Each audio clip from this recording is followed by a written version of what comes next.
têm suas Bíblias essa noite, abrem comigo, por favor, no grande livro do Apocalipse,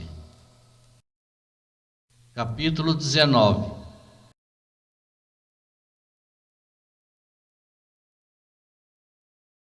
Começando com o 4º versículo, lendo até o 9º, Apocalipse 19. E uma voz, me desculpem, e os 24 anciãos e os 4 animais caíram e adoraram a Deus que estava sentado no trono, dizendo amém, aleluia. E uma voz saiu do trono dizendo: louvai ao Senhor nosso Deus, todos vós os seus servos que temei a Ele, tanto o pequeno como o grande. E ouvi como se fosse a voz de uma grande multidão, e como a voz de muitas águas, e como a voz do poderoso trovejante, dizendo: aleluia, porque o Senhor Deus onipotente reina. Agora, algumas pessoas se opõem à nossa maneira de adorar. A única maneira de saber como adorar é pelo Espírito, através da palavra. E diz aqui que havia uma grande multidão, e como era como a voz de muitas águas, e como a voz de trovões poderosos. Você sabe como o trovão soa? E todos eles estavam gritando aleluia, porque o Senhor Deus onipotente reina. E essa multidão não será um povo tímido. E ele diz no 7º versículo: vamos nos alegrar e regozijar. No céu não tem funerárias e nem necrotérios. Regozijemo-nos e regozijemo-nos, e demos-lhe honra, porque as bodas do Cordeiro chegaram, e a sua esposa se preparou. E foi-lhe concedido que se vestisse de linho fino e limpo e branco, pois o linho fino é a justiça dos santos. E ele me disse: bem-aventurados aqueles que são chamados para a ceia das bodas do Cordeiro. E ele disse que estas são as verdadeiras palavras de Deus. Mais uma passagem encontrada no livro de Ruth, capítulo 3, começando com a primeira palavra deste versículo. Então Noemi, sua sogra, disse a ela: minha filha, não devo procurar descanso para você, para que tudo esteja bem com você. E agora não é Boaz de nossos parentes, com cujas donzelas você perdeu? Eis que ele foi combate esta noite na debulha. Então lave-se por lá, e unja-se, e coloque mais chuva sobre você, e desça ao chão. Mas não se dê a conhecer ao homem até que ele termine de comer e beber. Eu quero usar como assunto: prepare-se. Parafraseando um pouco da passagem de Apocalipse e um pouco da passagem do lindo livro de Ruth. Prepare-se. Por favor, todos vocês, inclinem suas cabeças. Pai Celestial, estamos aqui esta noite e pedimos que não digamos nada que possa ser um obstáculo ao belo fluxo do Espírito. Ajude-nos a guardar a nossa língua e nosso coração. E eu oro, querido Deus, para que apenas aquilo que o Espírito Santo deseja que falemos e feito, fosse dito e feito. Eu oro por este teu povo, eu oro por aqueles que assistem pela televisão. Querido Deus, que eles sejam estimulados, abençoados, encorajados e elevados, e que eles possam se preparar. E eu peço a tua ajuda na pregação e na ministração desta mensagem, não apenas para a minha pessoa, mas para aqueles que ouvirão e receberão, e eu peço isso tudo em nome de Jesus. E todos digam amém e amém. Estamos vivendo os dias de preparação. Eu nunca senti isso como estou sentindo hoje. Nunca senti isso mais do que sinto hoje. Tempos de preparação. Você pode sentir e você pode ouvir. Há uma urgência nas manchetes e nos jornais. Há um clamor do Espírito Santo. Prepare-se, Jesus logo virá. Você pode sentir isso no grande mover de Deus e ficar emocionado com o que o irmão Hall está dizendo manhã após manhã. Nunca vimos Deus se mover como Ele está se movendo hoje. Nunca visto a operação poderosa do Espírito Santo visto hoje. Não há uma pessoa neste lugar, eu acho, e possivelmente ninguém, exceto a televisão, que poderia dizer que você já viu tantas pessoas vindo a Jesus quanto há hoje. Tempo de preparação, não para o mundo ser explodido em pedacinhos proverbiais, não para que o mundo seja ofuscado pelo caos, pela maldade, pela iniquidade que virão. Mas grandes dias estão chegando porque Jesus está voltando. Ele está nos preparando. O céu está preparando para a chegada dos santos. Haverá um regresso à casa em um lar indo em breve. Isso pode acontecer a qualquer momento. Não estou procurando um buraco no chão, estou esperando o momento em que o céu irá se abrir. Aleluia! Eu nem estou procurando agente funerário, estou procurando a captação. Não estou procurando o anticristo, estou procurando o Senhor Jesus Cristo. Louvado seja o nome do Mestre. Eu estarei lá quando os santos marcharem, aleluia, lavado no sangue do Cordeiro, em linho fino, que é a justiça dos santos. Quando você volta no Velho Testamento, há tantas alegorias, tantos tipos, tantas sombras, tantas imagens do que Jesus trouxe para nós na Nova Aliança, no Novo Testamento. A história de Ruth está no tempo e na sombra, na história e na alegoria. Eu realmente não sei se Deus pretendia que fosse retratada ou relatada, mas retrata lindamente isso. Tempo de preparação. Prepare-se para aquilo sobre o qual eu falarei hoje. Talvez se você estivesse procurando um livro de prosa, um livro de beleza, um livro de design simétrico, uma história de amor, uma liderança de Deus, provavelmente não poderia haver nenhum em toda a Bíblia. Isso seria um retrato maior do que o belo livro de Ruth. Ruth era um pouco mais sobre isso já amaldiçoada. A maldição do Deus Todo-Poderoso sobre a sua nação e o seu povo. Um homem moabita não foi autorizado a entrar no tabernáculo, nem mesmo autorizado a permanecer no átrio, amaldiçoado por Deus por causa da maldade e a iniquidade. É claro que só pertencia ao gênero masculino e não ao gênero feminino. Estou me adiantando um pouco hoje. A Bíblia nos fala de Noemi e Elimeleque, seu marido.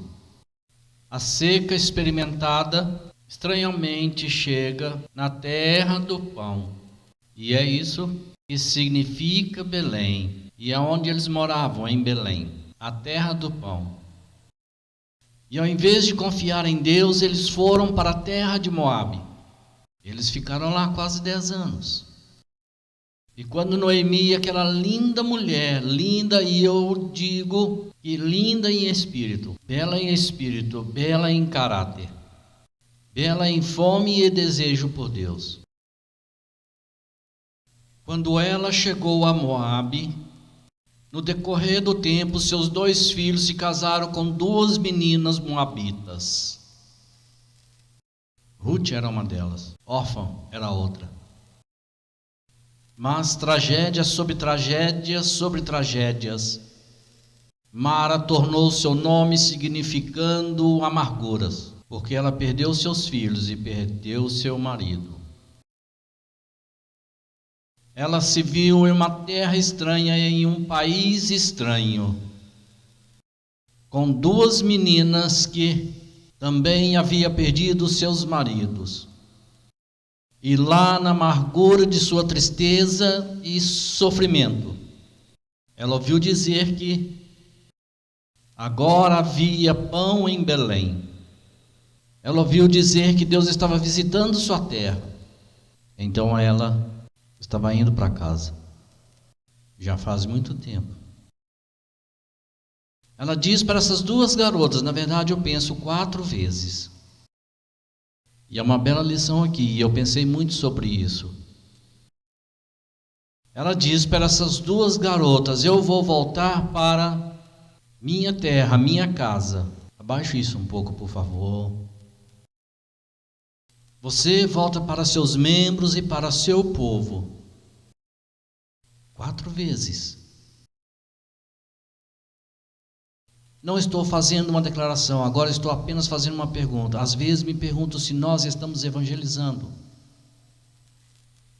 Eu me pergunto às vezes se os fracos pouco a pouco caíram no modo de tornar a entrada do reino tão ampla que qualquer um pode entrar. Agora espera um minuto, eu sei que isso é teologia, é verdade. Mas suponho que o ponto que quero enfatizar é este. Às vezes prometemos tanto no tempo para a pessoa que virá a Deus, que ela não percebe no que está se metendo. Eu me pergunto se às vezes somos culpados disso. Por incrível que pareça, quando você estuda a vida e o ministério de Jesus Cristo, Ele nunca implorou a ninguém que voltasse a si. A mesa estava apenas posta e eles foram convidados a participar. E aqui a alegoria do Espírito Santo e da vida de Noemi, que estava em algumas maneiras um tipo desse precioso Espírito Santo. Estranhamente, umas 4 vezes diz essas meninas, e eu sei que há razões naturais pelas quais certamente ela teria feito isso. Ela não tinha nada.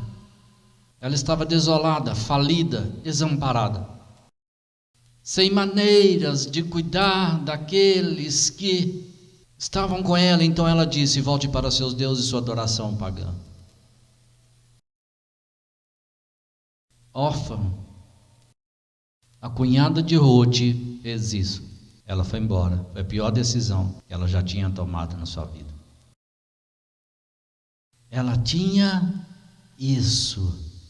No limite, ela estava no limiar da vida eterna.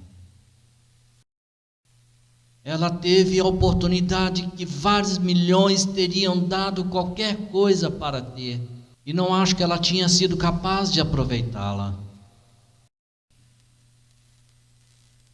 Eu não sei o que se passa na mente dos seres humanos, não sei o que se passa na sua mente, mas às vezes acho que nossas mentes estão tão lotadas com o mundo, com o insignificante, com o carnal, com o temporal, que não podemos ver o eterno. Não podemos entender o que Deus realmente está tentando fazer. Perdemos porque estamos olhando para o presente. Mas Ruth, ela fez aquela declaração clássica que é uma das mais belas registradas em todo este livro. Ela se voltou para sua mãe, cunhada Noemi, e disse: se você for, eu irei. Uma das maiores declarações já feitas em toda a palavra de Deus. Se você for, eu irei, e se você for o maior, eu irei. Seu povo será o meu povo, e seu Deus, o meu Deus. Onde você for, eu morrerei, e lá estarei enterrada. O Senhor faça isso comigo, e mais também, se for necessário, mas a morte separa-te de mim agora. Isso é uma declaração. Isso é o que você chama de queimar suas pontes atrás de você. Quero fazer uma declaração aqui esta noite. Eu disse há um tempo atrás, e eu estava fazendo a pergunta agora, e eu quero fazer uma declaração. Isso é o que será necessário para fazer ao céu. Então é isso, amigo. O insosso não sabe bem meio a meio, isso não vai dar certo. Temos um monte de gente que está na igreja hoje em dia servindo como diácono, servindo como professor de escola dominical, pregadores atrás de púlpitos pregando sermões, pessoas que são membros de igrejas há anos, que são muito, muito religiosos, que nunca assumiram realmente esse compromisso de exame de consciência. Se você for, eu irei. Se você for apenas, eu irei. Seu povo será o meu povo. Seu Deus será o meu Deus. Quero que você saiba que ela estava falando sobre deixar tudo em Moabe. E é isso que você terá que fazer. Você terá que deixar Moabe para trás. Você vai ter que deixar os deuses pagãos, você vai ter que deixar todos os seus amigos, você vai ter que deixar tudo. Isso eu sei que é um problema. Veja, essa é a batalha que os homens lutam dentro de suas almas. Eles não querem desistir disso, eles não querem desistir daquilo, eles não querem desistir dos outros. Você vê, Ruth não sabia o que estava por vir. Ela não sabia. Aqui estava uma sogra que não tinha nada, ela não tinha dinheiro, ela não tinha nada. Ruth não sabia o que Deus tinha reservado para ela. E você não pode entender isto esta noite, mas você tem que tomar essa decisão. Senhor, eu não sei aonde levar, eu não sei para onde isso vai, eu não sei qual será o fim, mas onde quer que tu me leve, eu vou seguir. Se tu fores, eu irei. Se tu fores, apenas eu vou me hospedar. Tu serás o meu Deus e eu serei o teu povo. Glória a Deus. É isso. Essa é a história. É meio difícil. É meio direto, é direto ao ponto. Senhores, sem palavras, apenas expõe e apenas escute e diz: aqui está. Tudo bem. Agora, quando eles chegaram de volta a Belém, Noemi, desamparada, sem saber o que fazer, chamou sua linda nova para o seu lado e alguém diz: como você sabe que ela era linda? Porque o nome Ruth em hebraico significa linda. Ela provavelmente era a jovem mais adorável que qualquer um poderia conhecer, linda. Seu próprio nome significa linda. E sua sogra chamou para recitar e disse: tudo bem. Agora nós vamos morrer de fome, que não fazemos algo e temos que fazer algo. Então, a lei de Deus de cuidar daquele que vive na pobreza era totalmente diferente da lei atual dos Estados Unidos, de que a tentativa do presidente Reagan de mudar os Estados Unidos quase foi à falência, pagando as pessoas que não trabalhavam. Estamos quase fartos disso. Apenas quase chegando ao fim da linha. Sua nota de $1 vale quase 10 centavos. Simplesmente porque as pessoas recebem cheque da Previdência, recebem cheque do governo, recebem o cheque assistido, recebem cheque disso, recebem aquele cheque. Estou feliz por você estar recebendo cheque, se você estiver recebendo cheques. Mas na lei de Deus é diferente. Se você não trabalha, você não come. Isso é muito limpo, não é?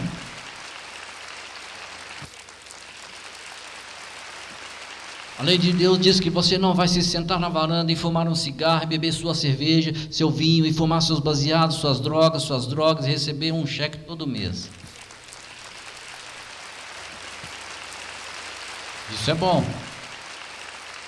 O presidente Reagan está tentando mudar um pouco disso. Ele está lutando contra todo o inferno. Para fazer isso eu oro, para que ele tenha sucesso, porque estou cansado de os meus impostos comprando vinho, comprando uísque, comprando drogas e comprando tudo isso. Cansado. Acredito que devemos fazer tudo o que pudermos fazer para ajudar aqueles que são infelizes, aqueles que realmente precisam de ajuda, mas os preguiçosos deixam morrer de fome.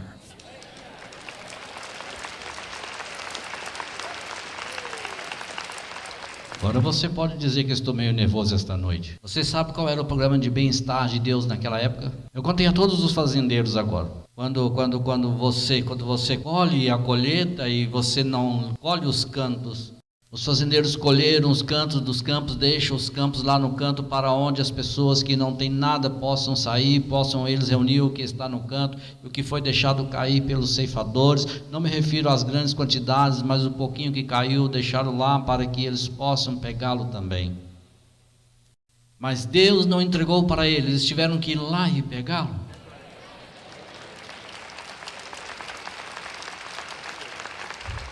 Você sabe que eu vou dizer algo e talvez eu possa me arrepender. Você sabe por que a maioria dos cristãos recebem pouco de Deus?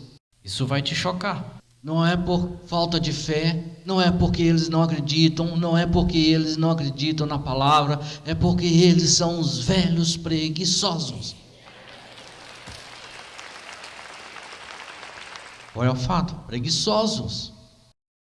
Eu admito que dá trabalho quando você vai diante de Deus pedindo algo a Deus e um intercessor, uma oração de intercessão, dá trabalho. Eu vou lhe dizer outra coisa, você sabe por que a maioria das igrejas não cresce? Não todos eles, mas a maioria deles não cresce. Não me importo com as instalações que eles têm, simplesmente porque o púlpito é preguiçoso.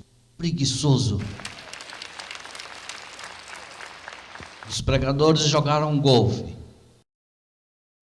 Ah, Senhor, estou atolado nisso até as sobrancelhas. Quero te dizer que isso não é um assunto para ociosos. Deus não chamou os ociosos para a colheita, Ele chamou os trabalhadores para a colheita. Trabalhadores. Eu quero que você veja essa garotinha agora. Deus tem a mão sobre tudo isso. Não há acidentes com Deus. Deus não está correndo pelo céu e perguntando para o anjo Gabriel se está tudo bem lá embaixo, ele dizendo ok. Algumas pessoas agem assim, mas ele não age, ele tem tudo sob controle. Por favor, Joy, me perdoe por citá-lo novamente, mas fiquei tão enjoado com as pessoas ouvindo sobre aquele computador antigo em Bruxelas. Todo mundo está na besta, na marca da besta.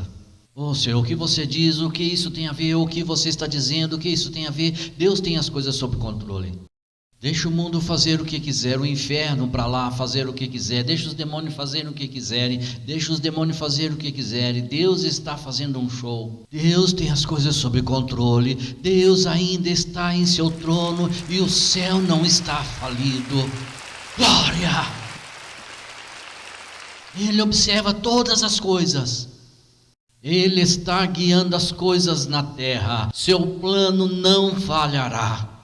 Quero lhe dizer que não falha. Temos muitos cristãos correndo por aí, agindo como se a igreja fosse morrer. Querido, a igreja está mais forte esta noite do que já existiu antes na história do reino de Deus. É uma igreja gloriosa, sem observador, lavada no sangue do Cordeiro. Glória a Deus. E aqui está essa linda garota, com os olhos como de um pequeno cervo, lindos e limpos como um creme.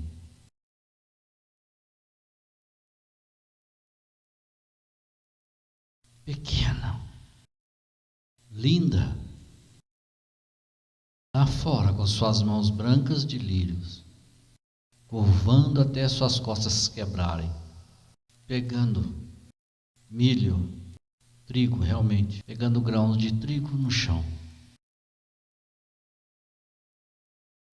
Me lembro quando eu e Francisco começamos o trabalho de evangelismo em tempo real. Posso comer qualquer coisa.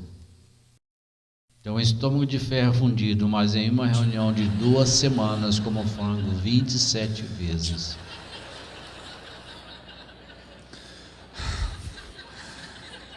Eu comi cozido, comi assado, comi frito, comi guisado, comi cru, comi churrasco. Me lembro do último sábado deles, falo sério contigo. Ó Senhor, me ajude. No último dia nós fomos para outra, casa de outra pessoa preciosa, abençoada, e eu disse, ó Deus, deixe que seja outra coisa menos galinha.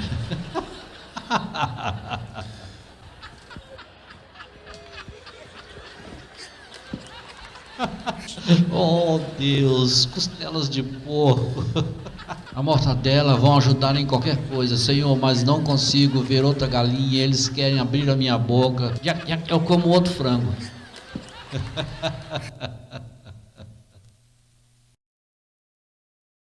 Estávamos no quintal em uma mesa de piquenique, e eles disseram que é hora, vamos lá. Era sábado e aquela senhora disse, irmão Swegert, eu tenho o seu favorito. Frango grelhado.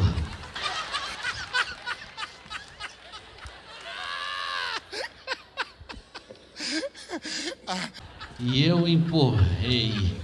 Oh, glória. Eu me lembro do primeiro holiday em que ficamos, eu me lembro de onde era, me lembro da cidade, pensei que tinha morrido e ido para o céu. Estou falando sério, não estou brincando. Ficamos em mais hotéis em Kennett Pine.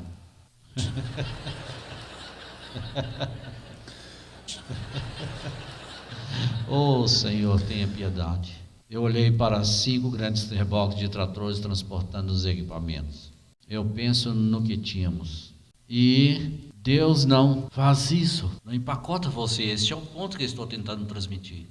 Espero que nessa reunião campal aqui Deus me ajude para que ele não ficar perto de você, porque Ruth deveria estar na progenitude, no nascimento do Messias.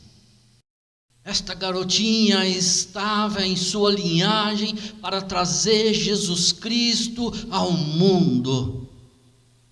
Para o seu tataraneto, que seria Davi, o rei de Israel. E ainda assim Deus a deixou vir aqui e juntar o trigo. Trabalho árduo. O que eu quero que você saiba, ela fez isso. Ela nunca reclamou, ela nunca disse uma palavra, ela ficou feliz em fazer isso. E ela voltou naquela noite em que teve o seu avental cheio de trigo, ela ficou emocionada e contou para sua sogra Noemi. Ela disse: onde você foi hoje para pegar o trigo? E ela disse, e aí a escritura usa o termo, e eu adoro isso, está no 2º capítulo. E ela disse, é a ajuda dela. O 3º versículo era deleite, em uma parte do campo pertencente a Boaz. Agora esse termo é sua ajuda, que significa em português. E aconteceu. Agora entenda que esse é o termo que o Espírito Santo queria usar, mas não foi um acidente. E o Espírito Santo estava guiando aquela garotinha em cada centímetro. A maneira como ela não conhecia Boaz de mais ninguém, e ela apenas viu o campo ali, entrou nele e começou a se reunir, começou a coletar tudo. E o Espírito Santo a guiou. Se você permitir que ele guie todos os seus passos, ele guiará cada respiração, ele guiará cada caminhada, ele guiará cada momento de vigília, ele cuidará de você quando você estiver dormindo. O Espírito Santo será o seu professor e seu guia. Não há acidente com ele, nem por acaso, ele lhe guiará. Glória a Deus, ele te guiará. E ela disse que foi ao campo de propriedade de um homem chamado Boaz, e assim por diante. E Noemi disse: o quê? Boaz? Bem, ele é tão rico quanto Rockefeller.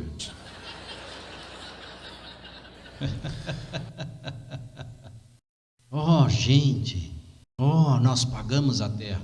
Nós conseguimos pagar a terra. Eu não te contei a primeira coisa porque você vê. Ela havia hipotecado a sua herança. Vou apenas abordar isso brevemente. Hipotecou a sua herança. A cada 50 anos do jubileu, cada família que hipotecou a sua herança tinha o direito de resgatá-la. E Boaz era um resgatador. Não o mais próximo é o mais próximo. E o Espírito Santo operando lindamente. E Noemi disse: vamos conseguir ele. Vamos pegá-lo e eu vou lhe dizer como vamos fazer isso. Pessoal, se vocês acham que vão pedir suas esposas em casamento, vocês são loucos. Vocês podem ter dito as palavras, mas elas armaram a armadilha.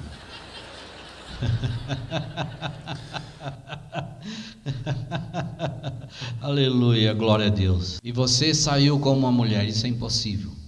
E Noemi disse: vamos pegá-lo. E ele era tão rico, ele era dono de metade deste país. E ele tem mais dinheiro e riqueza e sabe o que fazer com isso. E você vai ser a esposa dele. Você vai para ter tudo o que você queria. Vivemos na pobreza por tempo suficiente. Glória a Deus, ficamos ricas. Aleluia. Você diz: bem, ela estava contando suas galinhas antes dos ovos chocados. Tudo bem, isso é fé.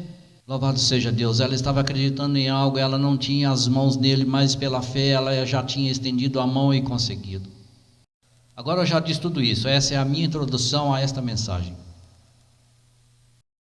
Ela disse isso para Ruth. No 1º versículo do 3º capítulo ela disse: não devo buscar descanso para você. Em outras palavras, tivemos problemas há muito tempo, tivemos dor de cabeça, mas não devo buscar descanso para você. Ela era, em essência, um tipo do Espírito Santo. E eu quero que você saiba que o Espírito Santo está buscando o seu bem agora.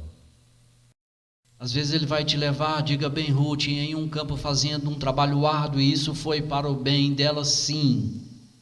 Um dos maiores erros que o santo pode cometer é pensar que o sucesso ou a vitória ou qualquer nome que você queira dar está em quanto dinheiro você tem, ou no tamanho do seu carro, ou no tamanho da casa onde você está morando, ou quão bonitas são suas roupas, ou tudo isso, tipo de coisa, e isso não é importante. Mas o Espírito Santo não vê as coisas dessa forma. O Espírito Santo está desenvolvendo o seu homem interior. O Espírito Santo está desenvolvendo você de acordo com o padrão definido, e ele não tem nada além do bem para você. Ela era um tipo do Espírito Santo. Ela disse: não devo buscar descanso para você. Ela disse: buscando o seu bem. O plano do céu está funcionando para o seu bem. Jesus disse que o ladrão não vem senão para roubar, matar e destruir, mas eu vim para que tenham vida e tenham em abundância. Eu estou aqui para dizer a vocês esta noite, jovens, se vocês segurarem a mão de Jesus, se disserem não às artimanhas de Satanás e os caminhos deste mundo, e o mesmo que você não entenda isso e pareça que é um caminho solitário, se você seguir a Jesus Cristo, Ele lhe dará os desejos do seu coração, Ele lhe dará a felicidade, Ele lhe dará a paz, Ele lhe dará a alegria, Ele lhe dará riquezas como você nunca conheceu em toda a sua vida. Ele está buscando o seu bem. Glória a Deus. Aleluia. Então ela disse, primeiro, agora ela está dizendo como conseguir um marido. A igreja hoje está sendo preparada para atender Jesus. E a primeira coisa que Noemi disse à sua linda nora foi: lave-se, limpe-se. Isso não significa que ela não conhecesse as qualidades higiênicas, não me entenda mal, ela só estava dizendo: você vai ficar impecável. Lavem-se vocês. Agora, cada um de vocês, quando vieram a Jesus, aqueles de vocês que estão me assistindo na televisão agora, quando vieram a Jesus Cristo, vocês experimentaram a lavagem da regeneração.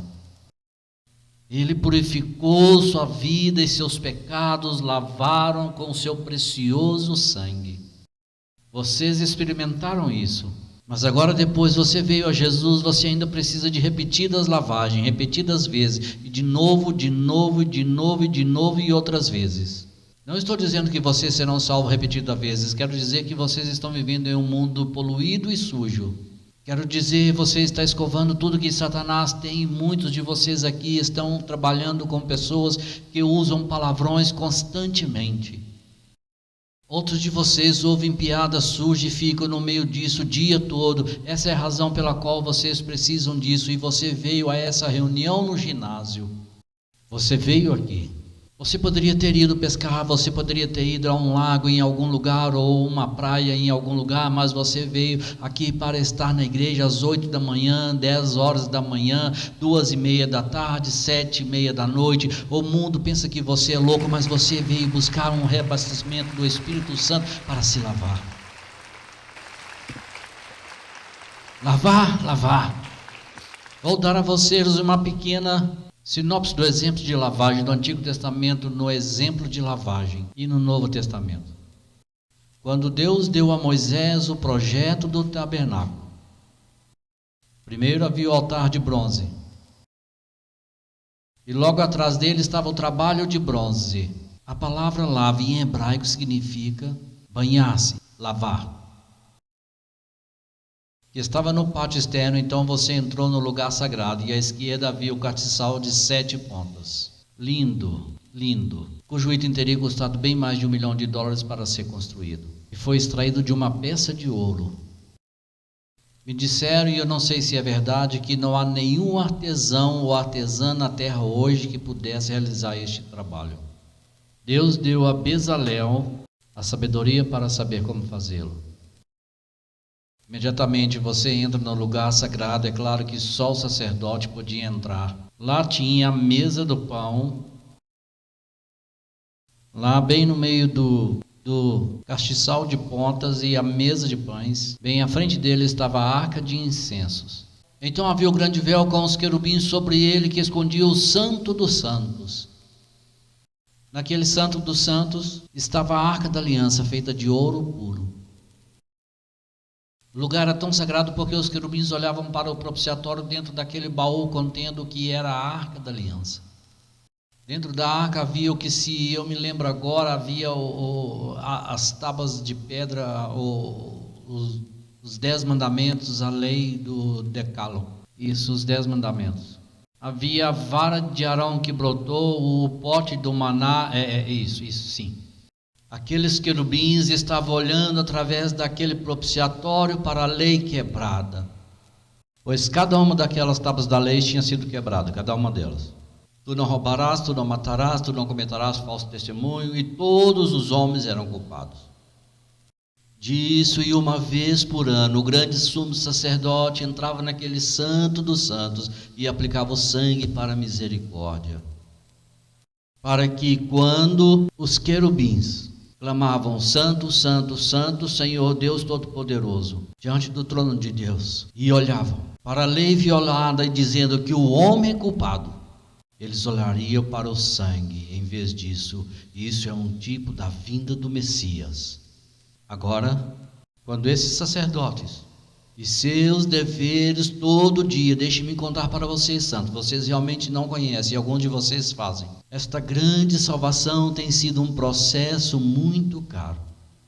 Tem sido tão caro que confunde a mente o dia em que Jesus morreu no Calvário, ao Cordeiro de Deus. Pelos pecados do mundo, 200.000, centenas de cordeirinhos foram sacrificados e oferecidos ali no templo. Que acontecia, especialmente todos os dias de expiação, depois ao longo dos anos. Isso durou centenas de anos. Processo caro.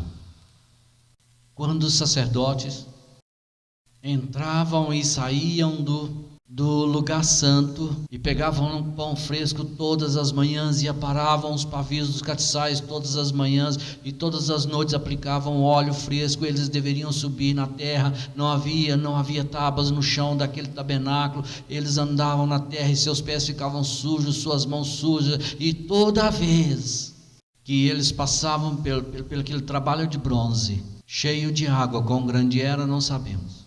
Eles foram ordenados pela lei de Deus a lavar os pés, a lavar as mãos. Se eles entrassem 50 vezes por dia, eles tinham que lavar 50 vezes, lavavam até os cotovelos, lavavam os pés quando entravam naquele santo lugar. Deus disse: se vocês não fizerem isso, vocês morrerão. Você e eu andando num mundo poluído. Embora não pequemos dentro de nós mesmos, mas há sujeira em nosso redor. Essa é a razão pela qual você precisa estar na igreja na quarta-feira à noite. Essa é a razão pela qual que você precisa estar na escola dominical. Essa é a razão pela qual você não precisa perder o culto de domingo à noite. Essa é a razão pela qual você precisa estar nas reuniões da igreja. Eu sei que você está ocupado, tudo no mundo está acontecendo, exigindo nossa atenção, clamando por nossa atenção, mas você precisa de lavagens repetidas vezes e de novo.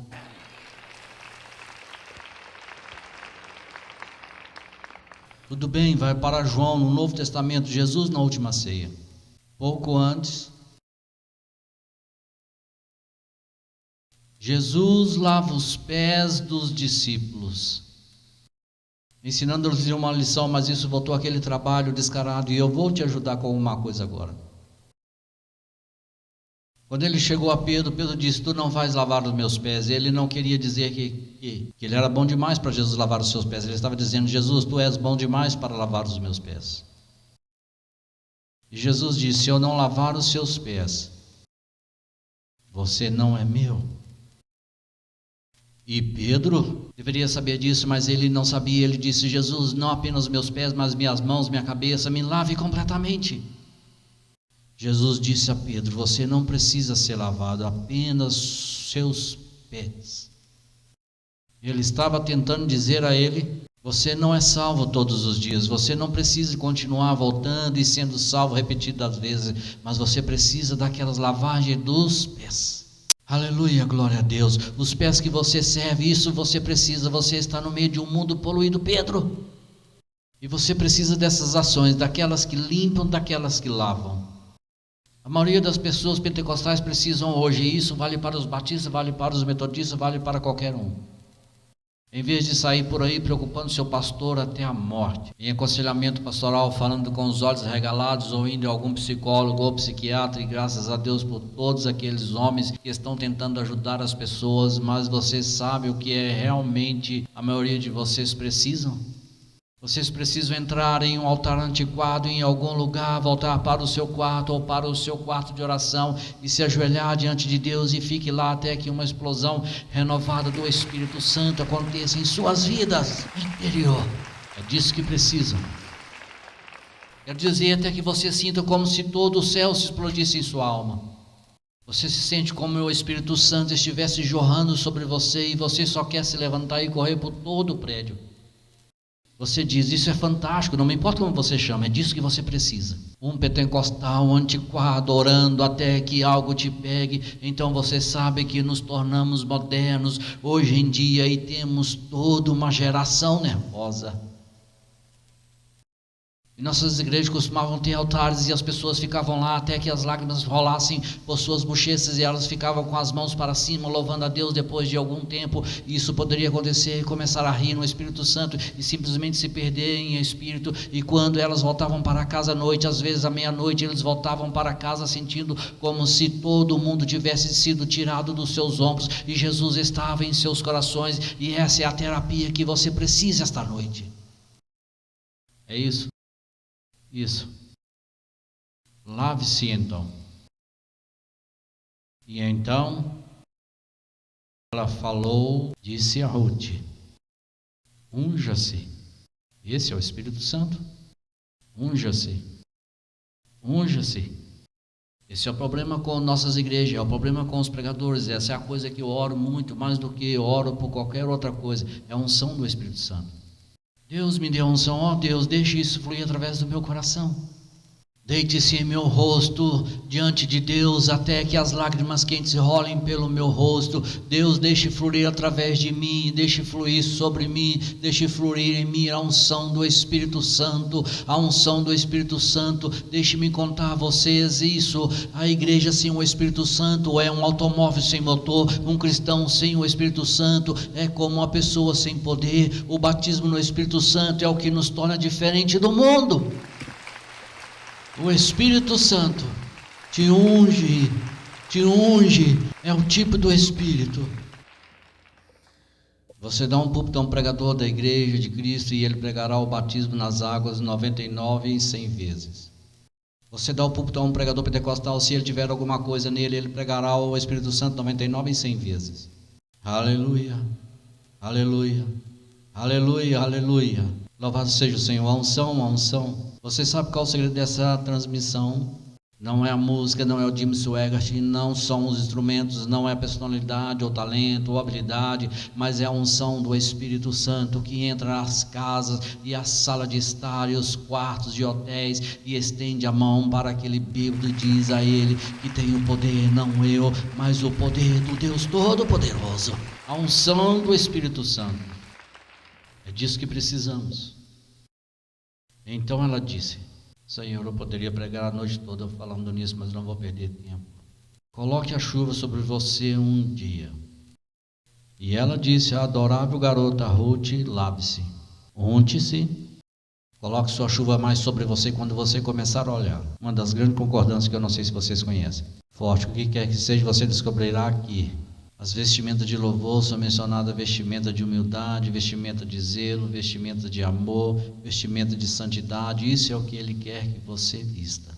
Vista uma vestimenta de amor. Coloque uma vestimenta de louvor, coloque uma vestimenta de zelo, vista uma vestimenta de humildade. Isso é o Espírito Santo, isso é o que Ele estava essencialmente dizendo a Noemi, estava dizendo a Ruth, e é isso que o Espírito Santo está nos dizendo hoje. Vista essas vestimentas de zelo, essas vestimentas de amor, essas vestimentas de humildade.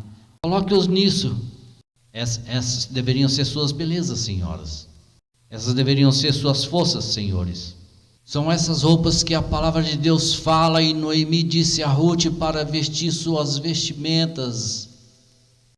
Aleluia, glória a Deus. A palavra de Deus tem muito a dizer sobre isso e eu não vou ficar enrolado em roupas e todo esse tipo de coisa, mas você deve estar vestido com o Espírito Santo, vestindo-se com o amor do Espírito, vestido com o poder de Deus, vestido com zelo, vestido com humildade, vestido com todas essas coisas específicas. Onde estão as roupas, espiritualmente falando? E então ela disse: leve você para o chão agora. Essa é uma afirmação estranha. O que em nosso mundo ela está falando? Leve você para o chão. Ela está tentando conseguir um marido. E ela disse: você vai descer agora. E eles tinham um costume antigo naquela época. Sempre que os judeus, não sei se ainda fazem isso ou não, mas sempre que realizavam a cerimônia de casamento, o homem jogava um pano sobre a cabeça da garota. Como vocês gostariam, meninas? Isso significava então que a partir de então ela estava sob seus cuidados. Na era Alt Boy. Oh, odeio aquele. E eu não posso dizer todas essas coisas. Oh Senhor, louvado seja o Senhor. E sempre que fosse a cerimônia de casamento, não posso entrar em tudo isso porque não tenho tempo. Mas ela estava basicamente dizendo a Ruth: quando você for lá essa noite, quero dizer hoje, para poder colher mais milho e mais trigo, e você se preparar para ir dormir. Na época da colheita eles trabalhavam o dia todo e grande parte da noite para entrar à colheita. E quando Boaz, depois de jantar, se deita e vai dormir, você se aproxima dos pés dele e deite-se bem contra os pés dele, puxa a coberta e cobre você. Agora, garotos, isso é o que vocês são, isso é outra coisa, não é? Meninas, não tentem isso, senão vocês terão grandes problemas. Isso era um costume judaico. Sempre que você fizer isso nas circunstâncias adequadas, ele saberá o que isso significa. Ele te levou ao chão, era uma eira. Eira toda vez é a palavra de Deus, fala de duas coisas. Fala primeiro de julgamento e depois fala de umidade. Em segundo lugar, a terminologia. Julgue-se a si mesmo. Olhe para si mesmo, pergunte a si mesmo: se a trombeta de Deus soar à noite, você estará pronto? Como estou vivendo diante de Deus? Então, humildade. Essa é a grande característica do que Deus quer que sejamos humildes. Eu estava em uma rádio, Sheraton, algum tempo atrás, e naquela reunião tivemos alguns dos grandes homens de Deus lá. Osprott estava lá, Mark Carnes estava lá, Sam Ward estava lá. Alguns dias antes de ter estado com outros, claro que eu não quero citar nomes, que também eram como alguém chamariam de ótimos. Quantos anos havia uma grande diferença nas atitudes, alguém era arrogante. Olhem quem eu sou. Lá estava eu com Mark Montaigne, construímos 44 igrejas em Calcutá. 25 anos naquele buraco infernal. Construído no hospital, que está ajudando e cuidando dos que perecem. Alimentando agora 12 mil crianças pequenas por dia. Milhares foram salvas. Havia conspirações de Marte espalhado por toda a África. Vocês os conhecem. Um dos grandes homens de Deus, Sam Ward, quase uma lenda na sua época. Verdadeira essência da humildade. Quando eu saí naquele dia, eu disse a França, acho que John Stein estava comigo e eu estava conversando com ela e eu disse: é assim que eu quero ser. Não de olhos grandes. Não olhem quem eu sou.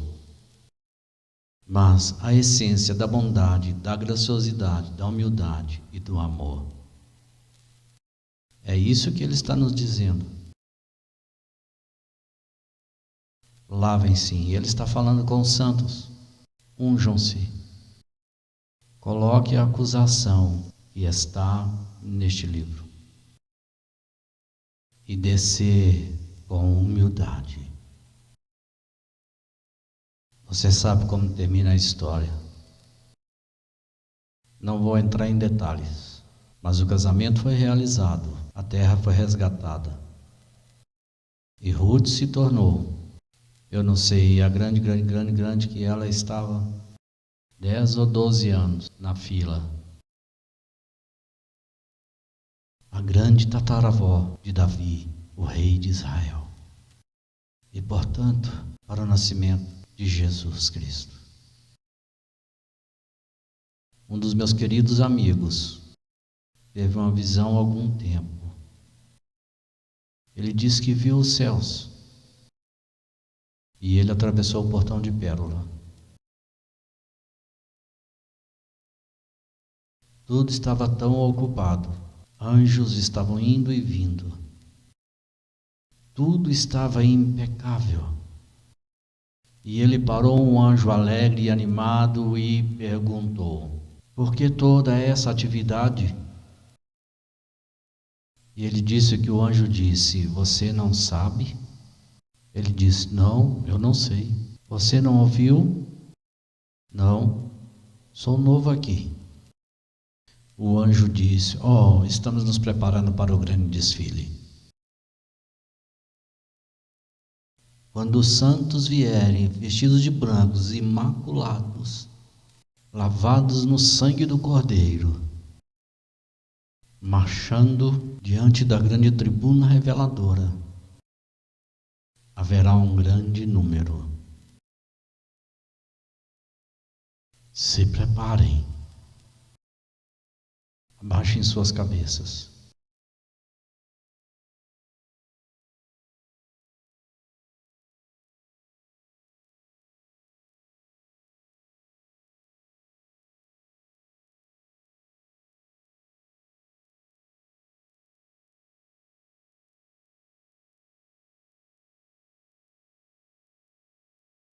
Jesus, Jesus. Se alguém te deu a interpretação desta declaração, por favor, sinta-se à vontade para nos dar essa noite.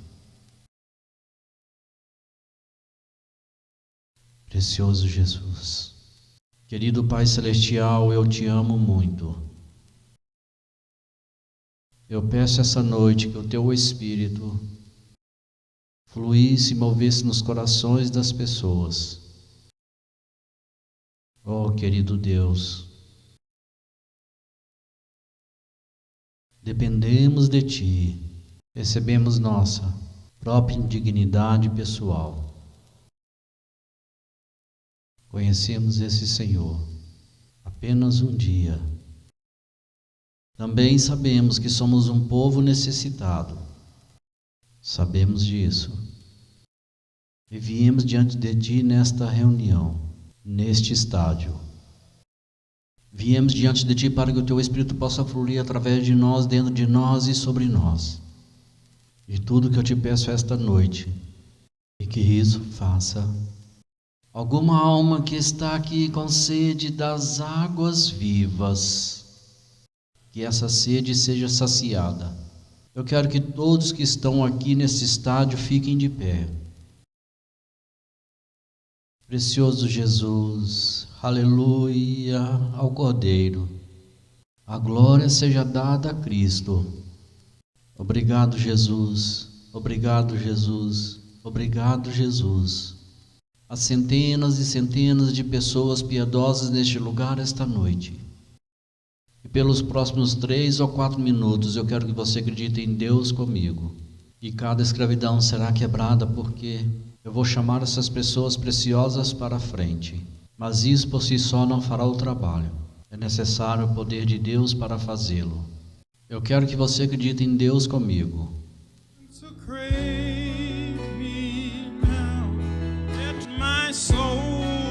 Look up with a steadfast hope, and my will be lost in thine.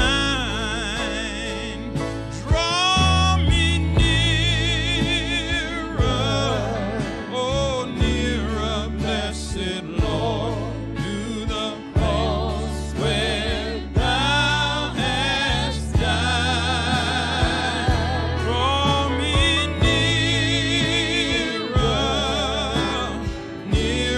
blessed Lord, to thy precious bleeding. Aceite a Cristo como seu Salvador. Não deixe para amanhã.